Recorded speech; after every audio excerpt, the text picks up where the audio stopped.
ہمارے رب العالمین آیت 229 میں فرماتے ہیں سورہ بقرہ میں الطلاق مرتان فإمساک بمعروف او تسریح بإحسان، یہ طلاق کے 2 مرتبہ ہیں، پھر یا تو اچھائی کے ساتھ روکنا یا عمدگی کے ساتھ رخصت کر دینا، اور تمہیں حلال نہیں کہ تم نے انہیں جو دے دیا ہے اس میں سے کچھ بھی لو۔ یہاں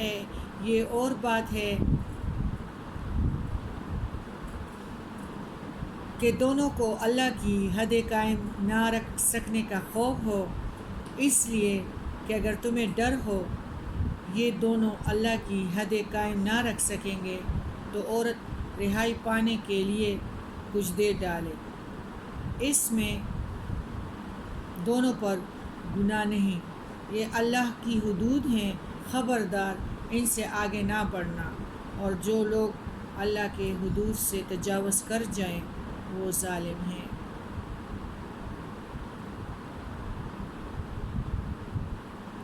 طلاق جس میں خاوند کو عدت کے اندر رجوع کا حق حاصل ہے وہ 2 مرتبہ ہے، یعنی ایک بار کھجورے، مطلب آپ کے ہاتھ میں کھجورے ہیں نا، تو اگر آپ ایک بار دیں، مطلب ایک بار 3 دے دیں تو وہ 3 ایک بار ہو گیا، اور اگر آپ اس طرح تو وہ طلاق نہیں ہوا۔ پھر دوسری ٹائم پہ تو اس طرح آئے پڑھتے ہیں کہ عدت یعنی طلاق جس میں خاوند کو عدت کے اندر رجوع کا حق حاصل ہے وہ 2 مرتبہ ہے، پہلی مرتبہ طلاق کے بعد بھی اور دوسری مرتبہ طلاق کے بعد بھی رجوع کر سکتا ہے، تیسری مرتبہ طلاق دینے کے بعد رجوع کی اجازت نہیں ہے۔ زمانہ جاہلیت میں یہ حق طلاق اور رجوع غیر محدود تھا، جس سے عورتوں پر بہت ہی ظلم ہوتا تھا، آدمی بار بار طلاق دے کر رجوع کرتا رہتا تھا، اسی طرح اسے بسانا نہ بستا تھا اور نہ آزاد کرتا تھا۔ اللہ نے اس ظلم کا راستہ بالکل اس آیات کے ساتھ بند کر دیا اور پہلی دوسری مرتبہ سوچنے اور غور کرنے کی سہولت سے محروم بھی نہیں کیا۔ پہلی مرتبہ کے طلاق میں ہی ہمیشہ کے لیے جدائی کا حکم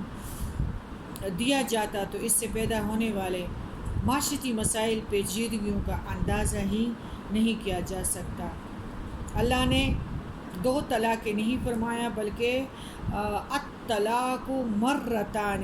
طلاق 2 مرتبہ فرمایا، جس سے اس بات کی طرف اشارہ ہے کہ بیک وقت 2 یا 3 طلاقیں دینا، انہیں بیک وقت نافذ کر دینا حکمت الہی کے خلاف ہے۔ حکمت الہی اس بات کی ہے کہ ایک مرتبہ طلاق کے بعد چاہے وہ ایک ہو یا کئی بار، اسی طرح دوسری مرتبہ طلاق کے بعد چاہے وہ ایک ہو یا کئی، ایک مرد کو سوچنے سمجھنے اور جلد بازی غصے میں کیے گئے کام کے ازالے کا موقع اللہ نے دیا ہے۔ یہ حکمت ایک مجلس کے 3 طلاقوں کو ایک طلاق رجعی قرار دینے میں ہی باقی رہتی ہے۔ اہل حدیث کا مذہب ہے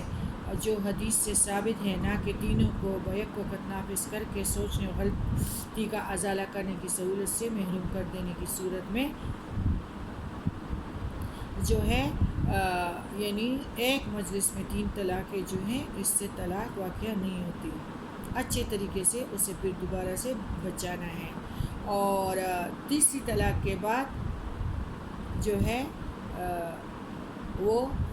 یعنی کچھ مدت کے بعد پھر تیسری طلاق دے دی تو وہ طلاق پھر ہو گیا۔